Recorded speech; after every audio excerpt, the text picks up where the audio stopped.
सर्वप्रथम नंदुरबार जिल्ह्याच्या सर्व नागरिकांना दिवाळीच्या खूप खूप शुभेच्छा.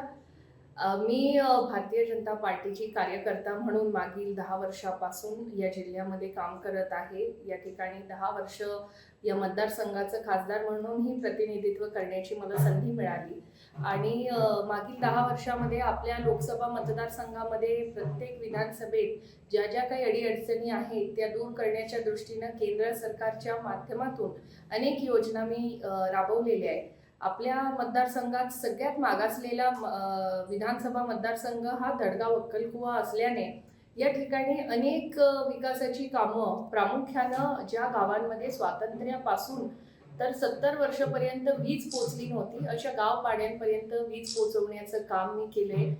अनेक गावांपर्यंत पाड्यांपर्यंत रस्त्यांची सोय आहे. बेघरांना घरकुलं मिळवून देण्याची योजना असेल.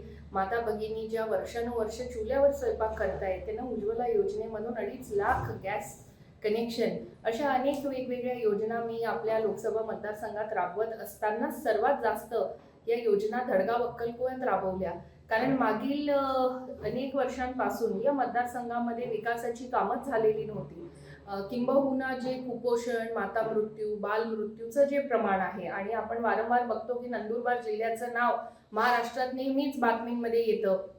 एखादी माता असेल तिला झोळीमध्ये टाकून हॉस्पिटलपर्यंत घेऊन गेलं जातं किंवा मग जे बालकं आहेत ते कुपोषणाने वारले अशा प्रकारच्या बातम्या या मागच्या काळात खूप यायच्या आणि म्हणून हा प्रश्न दूर झाला पाहिजे या दृष्टीनं मी एक आराखडा आपल्या जिल्ह्याचा तयार केला आणि त्यामध्ये प्रामुख्यानं दडगाव अक्कलकुवा विधानसभा मतदारसंघावर फोकस करत या ठिकाणी कुपोषण, माता मृत्यू, बाल मृत्यू असे प्रश्न जे आहे हे सुटले पाहिजे या दृष्टीनं आम्ही अत्यंत नियोजनबद्ध पद्धतीनं कामाला सुरुवात केली. अनेक ठिकाणी PHC चं बांधकाम केले, अनेक ठिकाणी आम्ही सबसेंटर सुरू केले आहे, अंगणवाडींची संख्या वाढवली, पाड्यांना मिनी अंगणवाड्या दिल्या. असे अनेक महत्त्वाचे जे प्रश्न होते ते मार्गी लावण्याचा प्रयत्न मी केलाय.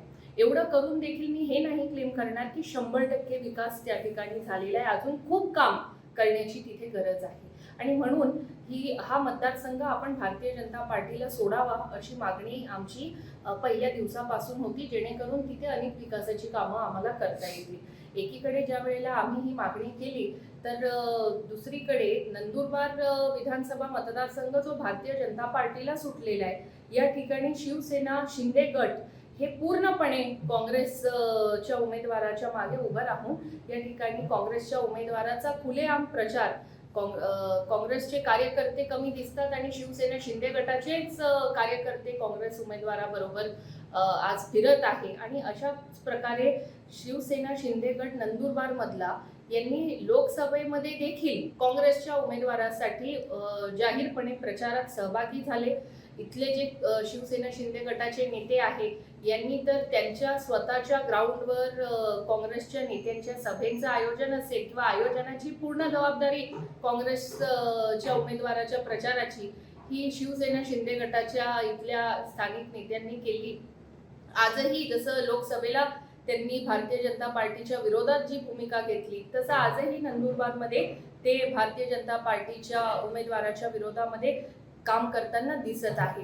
ही गोष्ट आम्ही वरिष्ठांच्या देखील लक्षात आणून दिली, पण तरी सुद्धा शिवसेना शिंदे गट हे या ठिकाणी कंटिन्यू काँग्रेसच्या प्रचारामध्ये सक्रिय झालेले आहे आणि त्यामुळे मीही हे ठरवलं की जर या ठिकाणी नंदुरबार विधानसभा मतदारसंघात भारतीय जनता पार्टीच्या उमेदवाराच्या विरोधात शिवसेना शिंदे गट जर काँग्रेसला मदत करत असेल तर आम्ही देखील अक्कलकुवा मतदारसंघ जिथे शिवसेना शिंदे गटाचा उमेदवार आहे त्या ठिकाणी आम्ही देखील भारतीय जनता पार्टीचे कार्यकर्ते हे त्यांचं प्रचार करणार नाही. पण आम्ही गद्दार नाही आहोत, आम्ही काही काँग्रेसचा प्रचार यांच्यासारखं करणार नाही. आम्ही त्या ठिकाणी अपक्ष उमेदवारी करू आणि निवडून येऊ आणि निवडून आल्यानंतर आमचं सरकारला पाठिंबा देऊ.